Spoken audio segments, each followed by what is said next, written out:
கோவில் நிலங்களில் நெல் மட்டுமே சாகுபடி செய்ய வேண்டும் என கூறும் வருவாய் நீதிபதியை பதவி நீக்கம் செய்ய வலியுறுத்தி விவசாயிகள் வருவாய் நீதிமன்ற அலுவலகத்தை முற்றுகையிட்டு போராட்டத்தில் ஈடுபட்டனர்.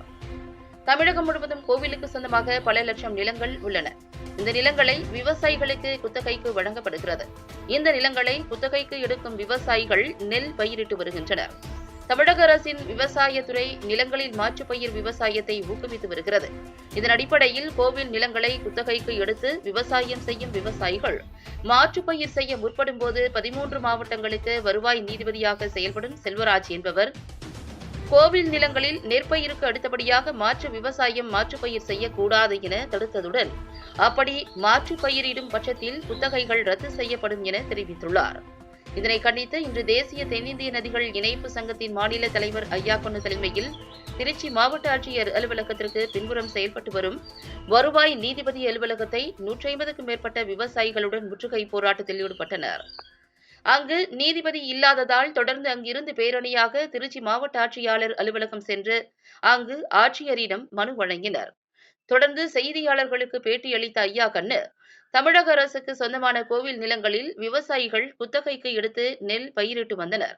தற்போது மாற்றுப்பயிரான கரும்பு, வாழை, வெற்றிலை பயிரிட அரசு வலியுறுத்தும் நிலையில் வருவாய் நீதிபதி செல்வராஜ் மாற்றுப்பயிர் செய்தால் குத்தகை ரத்து செய்யப்படும் என தெரிவித்துள்ளார். மாற்றுப்பயிர் செய்தால் நிலம் கெட்டு போய்விடும் என கூறுகிறார். லஞ்சம் பெற்றுக்கொண்டு விவசாயிகளுக்கு எதிராக செயல்படுகிறார். இதனை கண்டித்து முற்றுகை போராட்டத்தில் ஈடுபட்டு வருகிறோம். இதுகுறித்து சென்னையில் உள்ள கமிஷனர் ஆஃப் லேண்ட் ரிவார்ம் முன்பு போராட்டம் நடத்த உள்ளோம் என அவர் தெரிவித்தார். விவசாயி சேத்தில் கையை வைத்தால்தான் மற்றவெல்லாம் சோத்தில் கையை வைக்க முடியும்.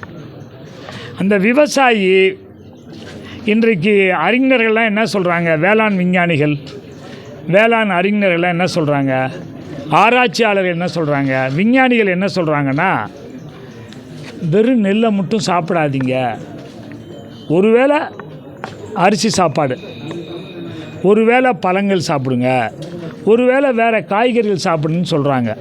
ஆனால் இங்கே திருச்சியில் இருக்க வருவாய் நீதிபதி செல்வராஜ் என்பவர் நெல் மட்டும்தான் சாவடி பண்ணணும், வாழை சாவடி பண்ணக்கூடாது, அதே போல் கரும்பு சாவடி பண்ணக்கூடாது. கரும்பு இல்லைன்னா எப்படி சர்க்கரை போடாமல் இந்த பாலை குடிக்க முடியுமா, இல்லை எதாவது பண்ண முடியுமா? வாழையை சாவடி பண்ணாத, கரும்பை சாவடி பண்ணாத, மற்ற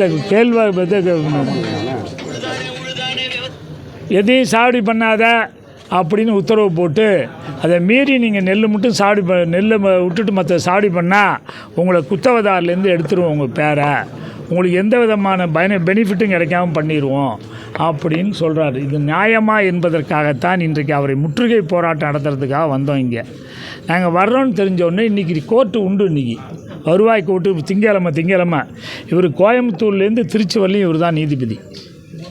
எல்லா மாவட்டத்துக்கும், இந்த 15 மாவட்டத்துக்கும் 15 மாவட்ட விவசாய கேரளாவில் இருக்க ஒரு கோயிலுக்காக இங்கே இருக்க விவசாய குத்தவதார் இருக்கக்கூடாதுங்கிறாரு.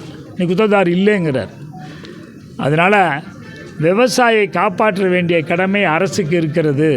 லஞ்சம் வாங்கிக்கிட்டு இவர் விவசாயிக்கு எதிர்ப்பாக தீர்ப்பு எழுதுகிறார்.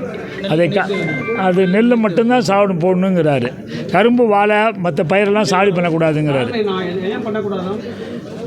அதான் தீர்ப்பே சொல்லிட்டாரா? நீ நிலம் கெட்டு போயிருமா, கரும்பு, வாழை எல்லாம் போட்டால், வெற்றிலை எல்லாம் போட்டால், மற்ற பயிரெல்லாம் போட்டால் நிலம் கெட்டு போயிருமா. நெல் ஒன்று போட்டால் தான் நிலம் கெடாதான். அப்படியே ஒரு முட்டாள்தனமான அறிக்கையை கொடுக்குறாரு. அது முட்டாள்தனமான அறிக்கை.